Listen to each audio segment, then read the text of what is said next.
Welcome, welcome, welcome. It's the big number. We do this every week here at Yahoo Sports. I'm Tom Haberstroh, and right there is my man, Dan Devine. Dan, what's going on, man?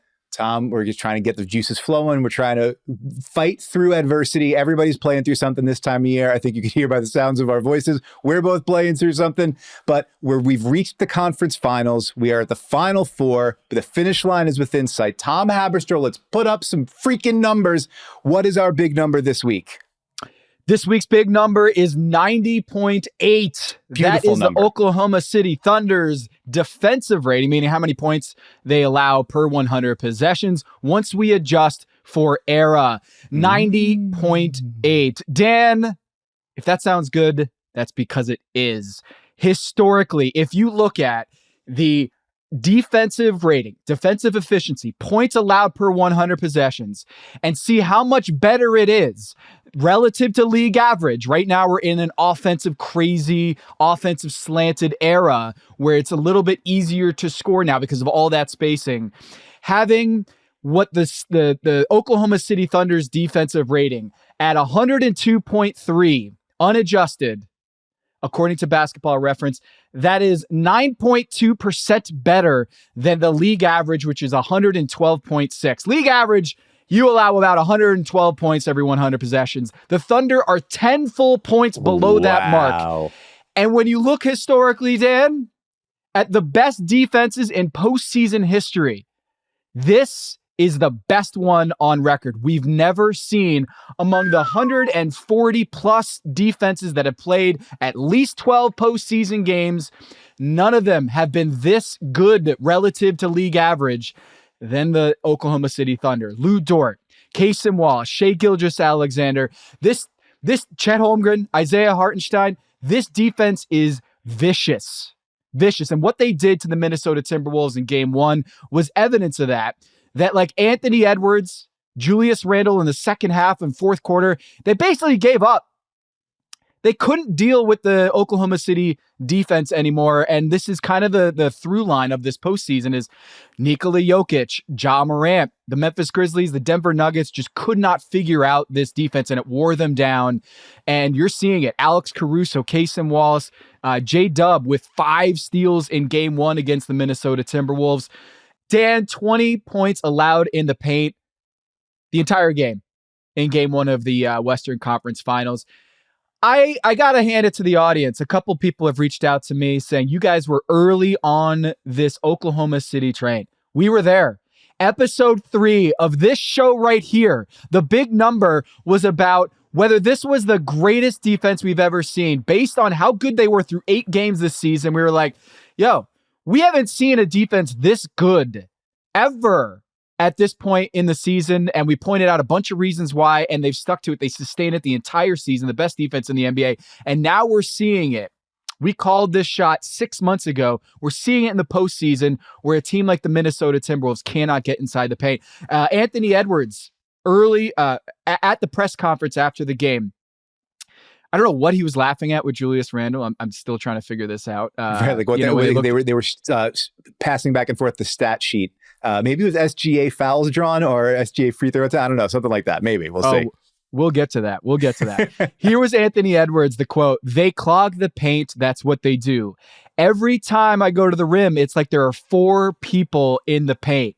So Anthony Edwards is seeing bodies. Every time he turns the corner and thinks he's got daylight, there's Isaiah Hartenstein or Chet Holmgren at the rim. And then Casey Wallace, J-Dub, Alex Caruso, Shai Gilgeous-Alexander. They're on top of this dude, and he can't get anywhere. So, Dan, what did you see from game one that popped to you? We've watched this team all year defend at a high level, but what specifically did you see in game one that was notable in your eyes? Yeah, the paint points was really leapt off the screen. Just that you had the Wolves. I mean, and the Wolves have plus shooters, right? There's a number of guys who can knock down perimeter shots on that team. Anthony Edwards, his pull-up three-point volume went through the roof this year. And Dante DiVincenzo, Naz Reid, the best version of Julius Randle, yada, yada, yada. But they are not a team where you're like, the sheer volume of three-pointers, 50 plus a game. Like you don't think of them like you thought of the Celtics, say, or the Cavs in terms of that level of volume. It felt tilted in a way that didn't necessarily indicate the healthiest balance for their offense. And you're so used to seeing Anthony Edwards downhill, like a battering ram, 2 feet in the paint, kick out. And there were some of those drives from him in the game. He had the one where he kind of got deep into the paint and then was able to pivot in midair, find Mike Conley over in the corner.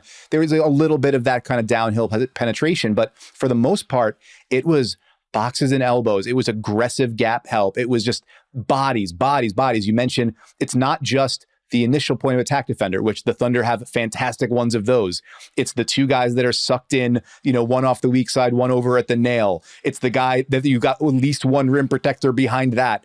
Everywhere you look, there is a dangerous defender in front of between Anthony Edwards and the rim. And that's the challenge that, as you mentioned, Ja Morant and the Memphis Grizzlies faced in the opening round. It's not just how do you beat your guy, it's how do you beat the other 3. And especially when those guys are game plan disciplined, they know exactly what they want to do, where they need to be, and what they need to do when they get there. When they are empowered to go and be ball hawks. In that episode you mentioned back in November, you started calling them the Dobermans, like the Scottie Pippen, Michael Jordan Bulls from Phil Jackson back in the 90s. This is what we've seen all year in terms of the way that they generate turnovers, the way that they create deflections, the constant physical pressure they put on you. And we saw all of that in game 1. And that's, I think, the thing that stood out to me is just the consistency with which Oklahoma City can bring that kind of defensive pressure. We are at that Final Four stage where it's like, which of these units and which of these teams, which of these stars do you trust the most? Which of these franchises, what's the way they're put together? What's the superpower that you think is going to carry the most weight? Oklahoma City's defense has been the number 1 superpower in the NBA all season long, and I think we saw that pay dividends in a huge way in game 1. This is the best defense I've ever seen. It's the best, statistically, the best defense the NBA has ever seen. Once you account for scoring error, we just haven't seen a defense do it like this. And it also in spirit, we typically think of the best defenses all time, whether it's KG in the 2008 Celtics and Dikembe Mutombo, Alonzo Mourning, Bill Russell. Like, they have this giant up the middle that is the anchor around everything that they do. And it's usually a veteran who beats up the opponent. This defense doesn't do it like that. They do it in swarms. They do it with like a dozen bodies throughout the game that are excellent defenders, and they're doing it with a swarm of young defenders. We're talking a team that the average age is 24. This is so uncharacteristic, and to get the Minnesota Timberwolves out of everything that they want to do, you mentioned it, how uncharacteristic it was to see them shoot 50-plus three-pointers in this game because they had nowhere to go. They had no daylight. They could not get into the paint. This is the stat that jumped off to me, is that as a result of all of that swarming and smothering Anthony Edwards, Julius Randle, whoever wanted to try to get in the paint, they had no choice but to kick out to shooters. They took more three-pointers as a percentage of their overall offense than they have not just this season, the Minnesota Timberwolves, but in the franchise history.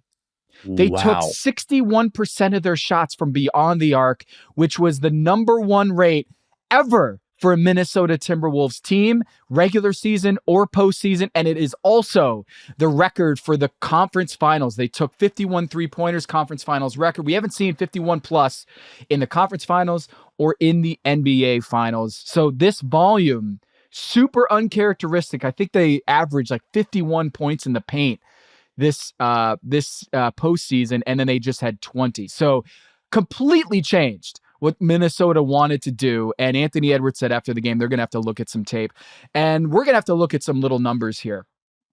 Dan, after the break, we're going to talk about your 4 little numbers as we do every week here at Yahoo Sports. And we're going to talk about why OKC has the best defense statistically we've ever seen at 90.8 points allowed per 100 possessions adjusted for error. All right, Dan, hit me with your first little number. First little number this week is 15. That's how many Thunder players graded out as positives this season, according to Defensive Estimated Plus Minus, which is Taylor Snar's metric over at his site Dunks and Threes. 15 dudes on the same team all being at worst like average or above.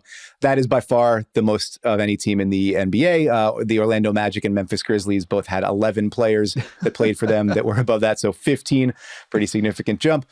4 of the top 13 players in defensive estimated plus minus. That's Alex Caruso leading the way, Chet Holmgren 7th, Jalen Williams at 11th, and Isaiah Hartenstein at 13th. This does not include Lou Dort, who is about to make his first all-defensive team, or Cason Wallace, who might have been like the best defender that they had in game one. Like went and just took on the Anthony Edwards assignment and was absolutely fantastic on him. The one player in their rotation who grades out as a net negative in or this season at least was Aaron Wiggins, and he's even still pretty good. Like at the risk of being very basic and reductive, when you don't play any bad defensive players, you're probably going to be a really good defense, right? Yeah. And I'll throw this question at you, Dan. Who's their best defender?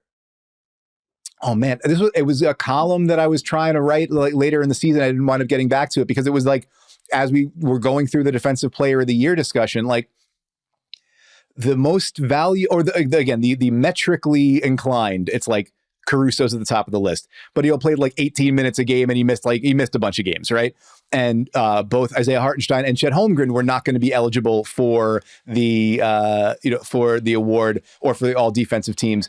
And so it's like, well, is it Lou Dort as sort of the representative of them? Yeah. Is Lou Dort even is he the third best defender on the team? Like it's so wild to look at it.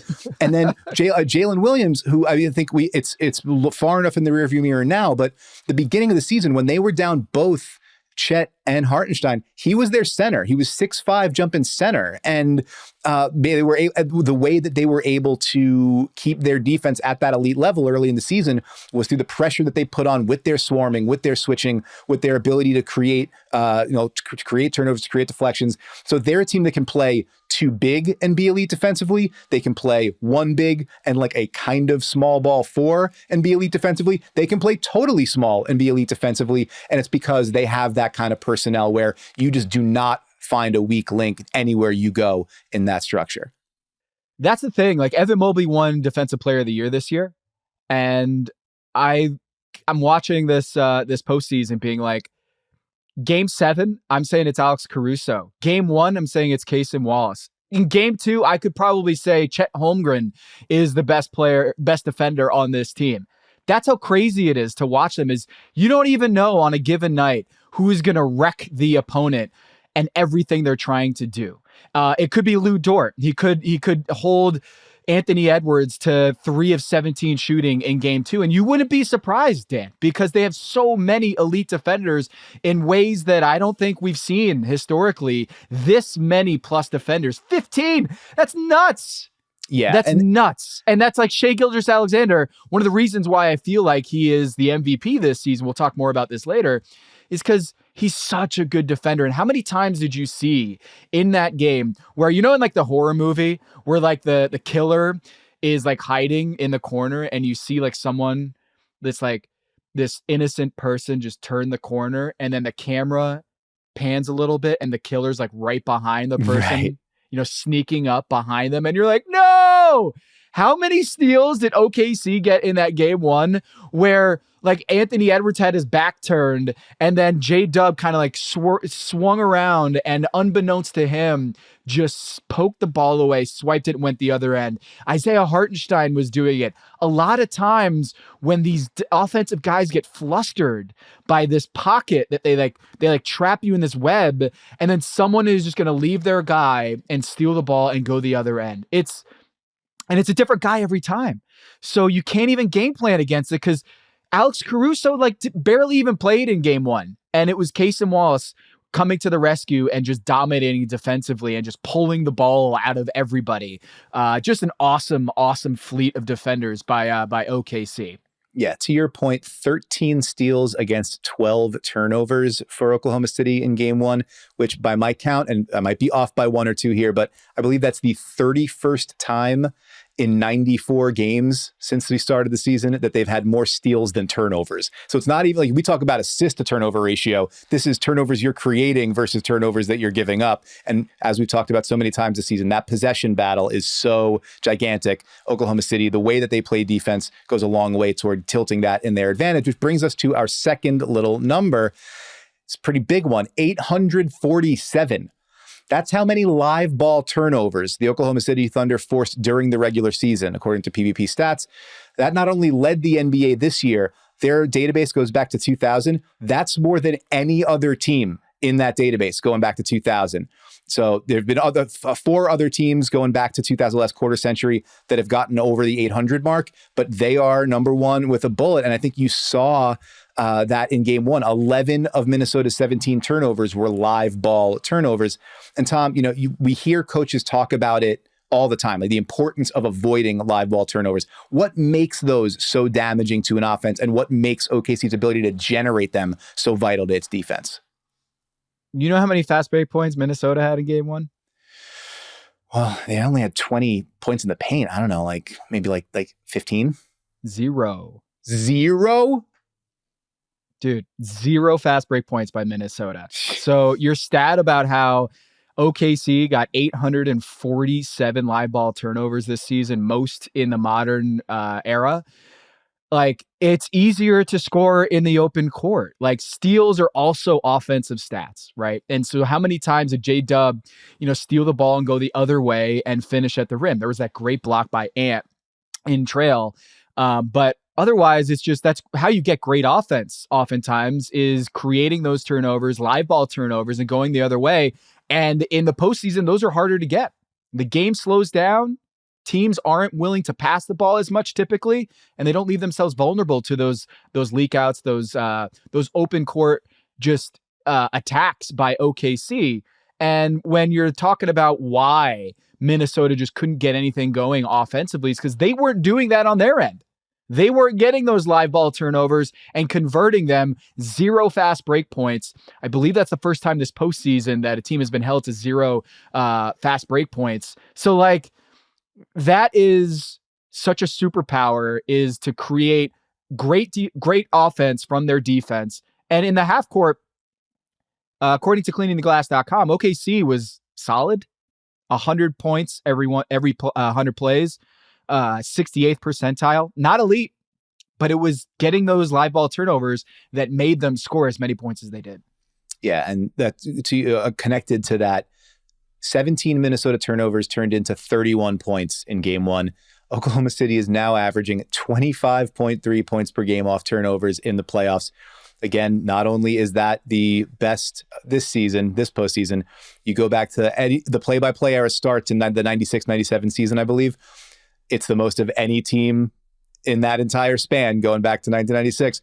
And there's only 3 other teams that have won a series that even cracked 20. So they're head and shoulders above any team that got, not even close to this far with the way that they generate. So yeah, all year long, first in steals, first in deflections, first in loose balls recovered, up near the top of the league in blocks.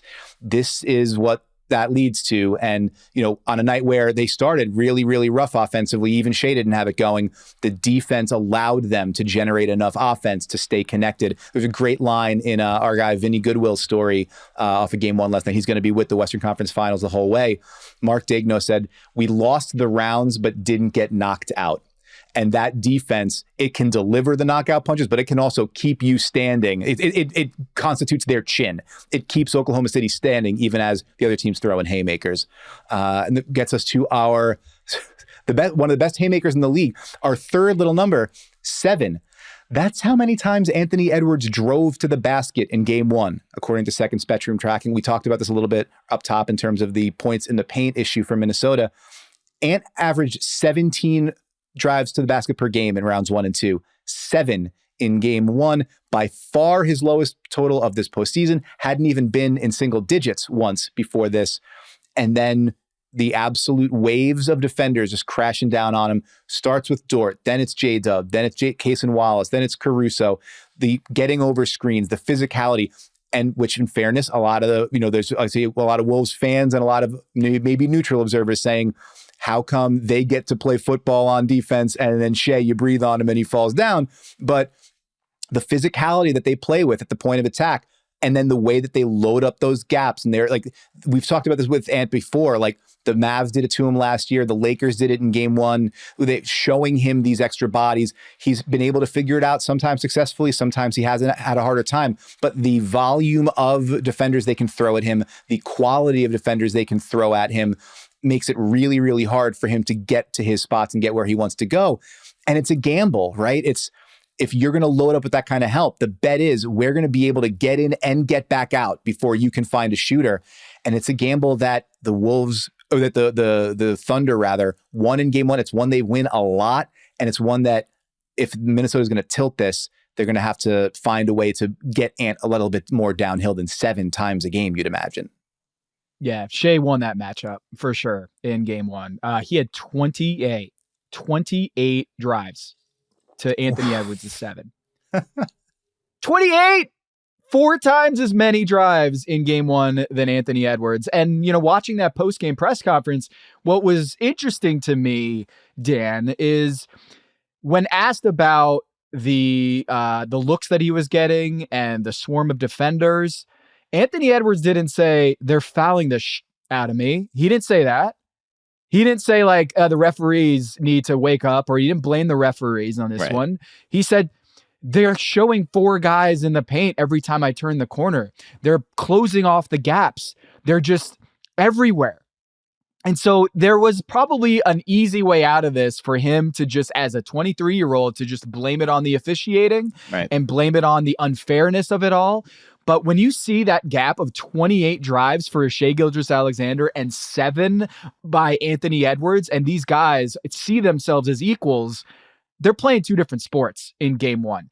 Shai Gilgeous-Alexander is so difficult to guard because he's able to slice through that defense in the tiniest of crannies and get into the paint in ways that Anthony Edwards really struggled to do that against the Oklahoma City defense. I'll just point out, he almost had as many as Chet Holmgren, or Chet Holmgren almost had as many as Anthony Edwards in that game, drives. Chet Holmgren had 6 drives to Anthony Edwards' 7. So that is not the company you want to keep. If you are Anthony Edwards trying to win this series, you want to be head and shoulders above Chet Holmgren in the number of drive penetrations. So that has to improve for Anthony Edwards in game 2. Let's get to our 4th and final little number this week, 23.8%. That's what the Wolves shot on corner threes in game 1. You generally think pretty good when you generate a lot of corner threes. They went 5 for 21. The Thunder gave up 21 corner threes and they won in a blowout, which weirdly continues a season-long pattern. Nobody allowed more corner threes during the regular season than the Thunder. They've allowed even more in the playoffs. It was 11.5 per game during the regular season, 11.9 per game through the playoffs. And yet they were tied for 10th lowest three-point percentage from corner shooters in the regular season. And that's plummeted even lower during the regular season. Somehow its opponents are shooting 26.6% from the corners against the Thunder through a dozen playoff games. And so we are a show that talks about the math. And so I have to ask, is this just the wildest variance swing? This is the coin landing on heads 12 straight games? Is it Mark Daigneault has figured out some way to minimize the value of those short corner shots? Is this the devil magic that we talked about with the Pacers and their late game execution? Downstream effects of all the ball pressure they put out? Try to help me wrap my mind around the fact that the Thunder gave up 21 corner threes to a team that is good at shooting, and that they missed more than 3/4 of them in a blowout loss. How do we reconcile all this? I think one thing is that they're exhausted. Having to go against this OKC defense, is that maybe it's a case of fatigue, is that those corner threes, normally they're feeling in rhythm. Normally they're feeling with their legs underneath them, and they're able to get a good look and take it quickly without feeling like they might get the shot block. But I also think it's a testament to the OKC defense that they're able to close out and give them that kind of the footsteps that you hear that maybe make them, I don't know, a little more timid to take that corner three, or just have their mechanics off just a little bit, that they don't fully feel comfortable on those corner threes. I do also think that you got to give up something And if you're going to put 4 bodies on Anthony Edwards, you're going to give up that corner 3. And I think not allowing him getting downhill is more important to them than giving up those corner 3s. So it could be devil magic, but they've been doing this all season. And it's something that I think when you watch that game 1, I don't know about you, I felt like so many of those were halfway down and they just lipped out. And I was just like, man, that is gut-wrenching if you're a Minnesota fan. Watching, like, Dante DiVincenzo had about 3 or 4 of them that it seemed like they were halfway down and then just popped right out. Devil magic, like you said. So I think that's a formula. And Anthony Edwards talked about it after the game, is like, we're going to continue making the right play. Right. And what he's saying there is the whole LeBron James debate is at the end of those games, do you kick out to shooters or do you just go 1 against 4? And Anthony Edwards is saying, you know what? Coach wants me to do this. I think it's the smart play. Kick out to shooters, get the open shots. But 3 more losses and they're out.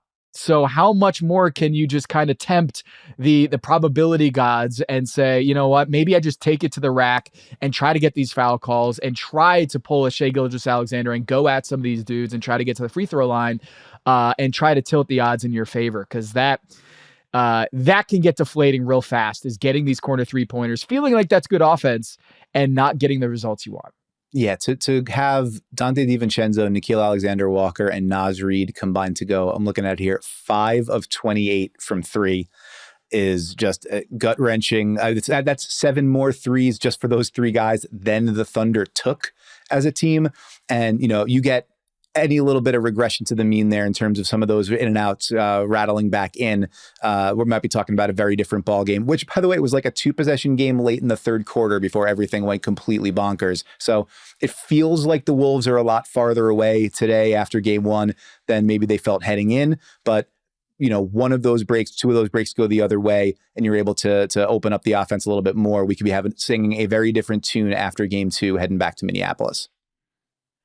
Speaking of game 2, ahead of game 2, Dan, we've got an MVP announcement. We just got word this morning on Wednesday morning that there's finally we're going to anoint the MVP. And I think we can safely say it's going to that number 2 on Oklahoma City Thunder. Shai Gilgeous-Alexander at 31 points and 9 assists in game 1. We're going to talk about that guy who, after the broadcast, Michael Malone for ESPN said, that's the MVP there. That's why he's the MVP. Kind of weird, strange. We'll talk about all that and MVP, Shai Gilgeous-Alexander, what it all means right after the break.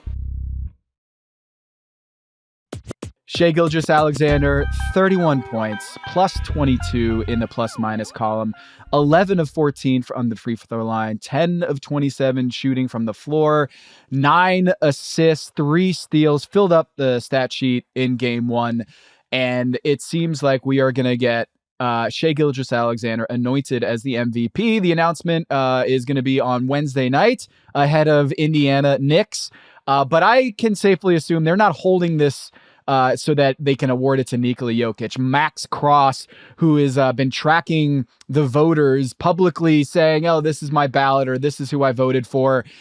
At this point, Max Cross, the MVP tracker, has at 32 first place votes for Shai Gilgeous-Alexander to 15 for Nikola Jokic. So I'm willing to say that it's Shai Gilgeous-Alexander, especially when Michael Malone. How about that, Michael Malone, saying after the game, that's why he's the MVP, suggesting that he's already won it or he's got some word, when he was just coaching Nikola Jokic and went multiple times talking about why it's asinine to not give the MVP to Jokic. But hey, you know what?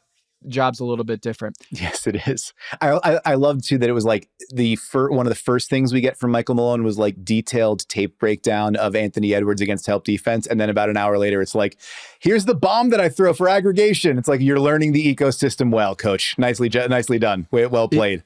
He was good. I really liked actually. Yeah. He was actually one of the hardest things to do in media is the stand up, is just standing by yourself with your earpiece and having to do a live report courtside, and just hearing your producer or hearing the host talk to you. It's a very lonely experience, and he brought a lot of energy. I loved what he did. Good analysis, and it seemed like he's really good at this. But of course, we'll see if he wants to do this long term. But besides the point. Point is, Shai Gilgeous-Alexander is probably going to be named the MVP. He's the MVP in my book. He is by far the scoring leader this season, 32.7 points per game.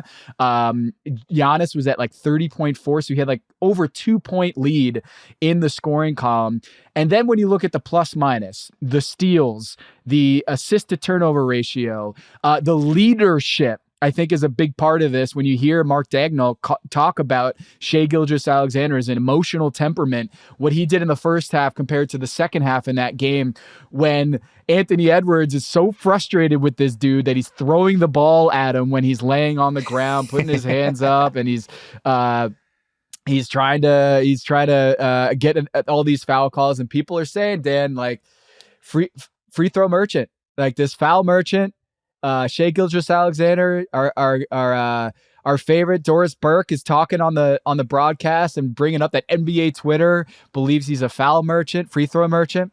And I understand why people are frustrated with all the foul calls that he gets, because I think it's unusual the way that he gets these calls. You know, he is so laterally unpredictable. Jaden McDaniels fouled out in this game 1, and a couple of those were phantom fouls, but that's true for every superstar in the NBA. Jokic benefits from the whistle. Doncic benefits from the whistle. LeBron does. Every MVP candidate in the NBA will get 1 or 2 calls a game that you're like, did he really foul him there? So, Dan, do you have any thoughts on like how you'll look back on this MVP race this season and what this will mean for the NBA if Shai Gilgeous-Alexander wins it for the Oklahoma City Thunder this season? Well, to me, and one of the challenges with MVP voting, and I do have a ballot, and I did vote for Shai over Jokic in second place. One of the challenges is balancing sort of the sober-minded statistical analysis with. I don't think that narrative is a dirty word. I think storytelling is a really important part of our business and also of what our jobs are and what we do. And to me, the Thunder were the story of this season. They're a rival and ascent to all-time historically great team status. And that the driver of that, literally and figuratively, is Shai Gilgeous-Alexander. Like, they do not. Yes, you can make the argument that this team, he has the better supporting cast around him, and Jokic has to do a heavier carry job, and so on and so forth. And like, the reasonable people can have reasonable disagreements about these sorts of things. I suspect what we're going to wind out, we're recording this before the announcement, is you'll get SGA 1 and Jokic 2, and that'll be inverted on a bunch of ballots, but not on enough. And that's my guess for how this will play out.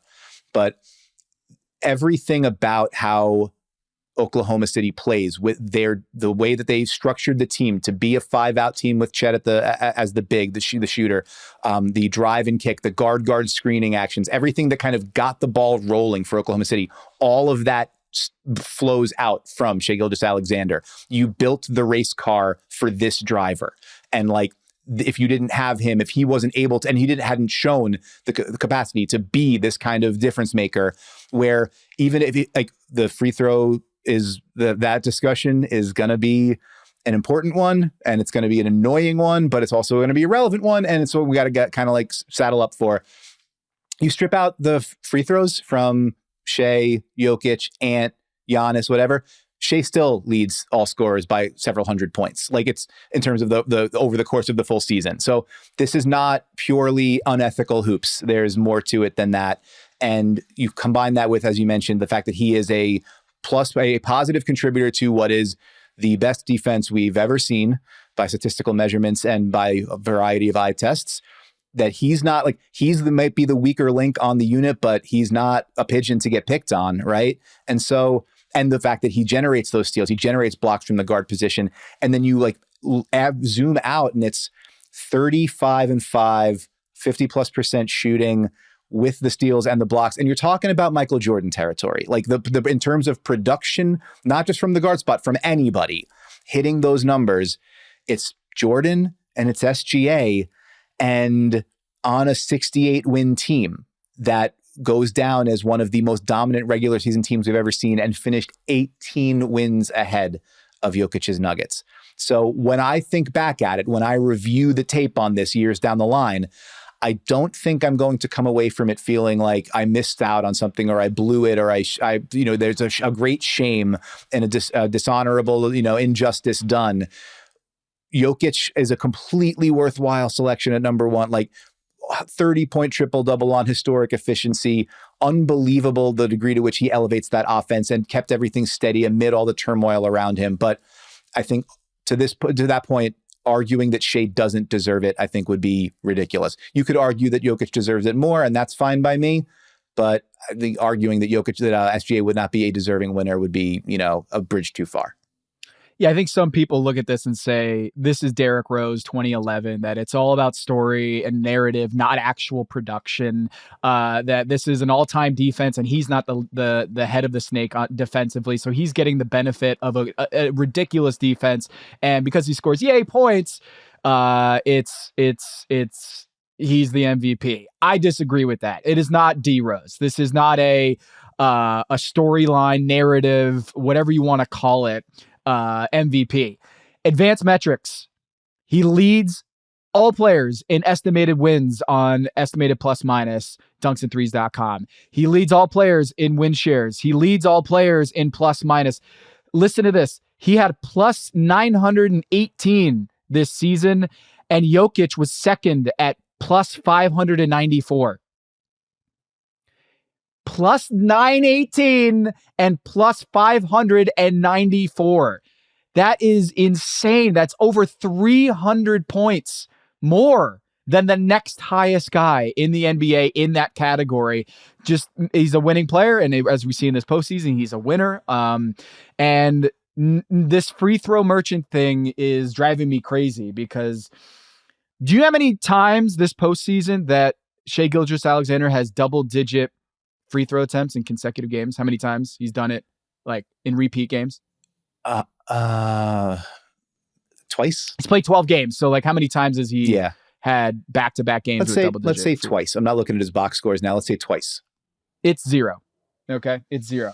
I'm going to read you his free throw totals in this postseason. 12, 8, 6, 12, 5, 15, 15, 10, 12, 10. That's actually not him. That's KD in 2019. Sorry. Kobe Bryant, 10, 23, 12, 17, 10, 17, 17 in 2008. That's 7 straight with double-digit free throw attempts. Okay. 10, 14, 18, 9, 25, 21. Dwayne Wade, 2006. 27, 30. Listen to this one. 27, 13, 11, 4, 13, 28, 15, 12, 13, 11, 15, 17, 11, 12. That is a 25-year-old guard by the name of Michael Jordan. All right, so Shai Gilgeous-Alexander hasn't had double-digit free throw attempts in back-to-back games, but surely his free throw attempts for foul merchant, free throw merchant, whatever you want to call them, surely his total free throw attempts is extreme and ridiculous for an MVP candidate. So let's do it. Shai Gilgeous-Alexander averaging a little over 9 free throw attempts per game this postseason, 110 free throw attempts in 12 games. So where do you think that ranks? How many times have we seen a guy have at least 110 free throw attempts in a 12-game span, single postseason all time? Would you say like top 50 players? I was even going to say higher, as maybe like top 20. I mean, like that's a lot of free throws in a short span. Shai Gilgeous-Alexander this postseason, Dan. You're crying. I'm crying. So ridiculous. It's so ridiculous. I'm crying. His 110 free throw attempts ranks 406th all time for the highest number of free throw attempts in any 12-game span. It's not even top 400, Dan. That's incredible. So I was way off when I said top 20. That was way off. 400 times we've seen guys take more free throws in a 12-game span than what we're seeing with Shai Gilgeous-Alexander. Just to entertain you some more here, Michael Jordan's highest over a 12-game span is not 120 or 130 or 140. Shai Gilgeous-Alexander, 110. Michael Jordan is at 179. LeBron, 174. Jerry West, 155. Oscar, 154. Again, Shea, right now, free throw merchant, 110 over a 12-game span. Oscar had 154. Giannis, 145. Hakeem, 145. Tim Duncan, 140. Kobe, 139. D. Wade, 137. Rick Barry, Dirk, Kawhi, Larry, James Harden, Dominique, Melo, Manu Ginobili, 122 over a 12-game span. And Shai Gilgeous-Alexander's at 110. Paul Pierce, 122. Jimmy Butler, Allen Iverson, Jalen Brunson, Russell Westbrook, Joe Fulks. Jumping Joe Fulks. My guy. 113 free throw attempts every in a 12-game span. Gail Goodrich, a free throw merchant for sure. Gail Goodrich, Luka Doncic, Paul George, Trae Young, Earl Monroe, all have had more free throw attempts in a 12-game span in a postseason run. I rest my case. It feels like maybe what we're learning is high volume ball handlers, high volume shot creators, high volume drivers often generate a lot of free throw attempts. And that maybe it's not necessarily an indication of a lack of, ethics or a recent cooking of the game or a product that is stepped on and, marginalized or brutalized. Maybe it's just that this kind of thing happens sometimes. This happens. If you're really good at basketball and scoring, you're going to get these calls. That's not to say that it's perfect. The officiating in that game, there were a couple calls that Shai Gilgeous-Alexander, and there was a couple calls the other way that I thought was not a foul, or the guy was in defensive position and it was a legal defensive play. But to argue that Shai Gilgeous-Alexander is some sort of exception to the rule, that he's getting preferential treatment from the officials, is a contradictory stance compared to all the great scorers in NBA history. They've had way more free throws and been way more dependent on free throws than this guy, Shai Gilgeous-Alexander. 406th highest number of free throws in postseason history over a 12-game span. And we're going to probably hear some free throw merchant chants in Minnesota. Wouldn't be surprised if that happens for the guy that is not even top 400 in most free throws over a 12-game span. Hasn't even done it in double-digit free throws in multiple games. I think people are just looking for something to hate on for these OKC Thunder, 60-plus win team, that they're young. They don't have any bullies on their team. You can maybe say that Lou Dort is kind of like a Matthew Dellavedova, Dylan Brooks, got some Marcus Smart in him. But guess what? Every champion, every team that is in the title contention has one of those guys or multiple of those guys. OKC is no different. What I will remember from this MVP debate season, whatever, is not one guy got an unfair advantage because of how many free throws he generated. What I will remember is best player on best team, incredible individual statistical argument for incredible on-court impact, incredible elevation of a franchise from where it had been in the real doldrums a handful of years ago to now being set up to be not just the class of the NBA this year, but moving forward. What I will remember years on the line is this is the arrival of a new global superstar. This is an ascent reaching its apex. And we might be, 7 more wins away from Shai Gilgeous-Alexander being at the top of that mountain. I think that's what I will remember moving forward. It still remains to be seen how the series and how the finals play out. But that's what it feels like to me. It's not it will not be a like there is a miscarriage of justice. It will be like we have introduced a new megastar into the conversation. And at a time where it feels like there is a bit of a changing of the guard in the NBA, that's what I will remember this season as. And I hope that that's what we wind up taking away from this, as opposed to a reason to tear down one guy or another. It's pretty cool that we get to elevate another one into that space too. That's what I think. Yeah, Shai Gilgeous-Alexander winning the MVP this season feels more like Steph Curry in 2015, when it was like he has arrived and this Golden State Warriors team might be a dynasty in the making. And sure enough, they won a whole bunch of titles. And I feel like that is much closer to what we're seeing with Shai Gilgeous-Alexander than it is a D Rose one-off from 2011. I think Shai Gilgeous-Alexander is more than deserving. And also, I think this is the start, not the end point, for OKC and all of those picks, how young they are. Shai Gilgeous-Alexander, 26 years old, he's entering his prime. And he's going to be fending off Wemby, Anthony Edwards. In this series, Anthony Edwards, he's going to be fending him off. But if it is indeed Shai Gilgeous-Alexander, and we're going to have to redo this entire segment if it turns out that it is not him, and we're going to do the same thing for Jokic, we'll do a redo, Control X, Command X, and try to delete that and paste something else in there.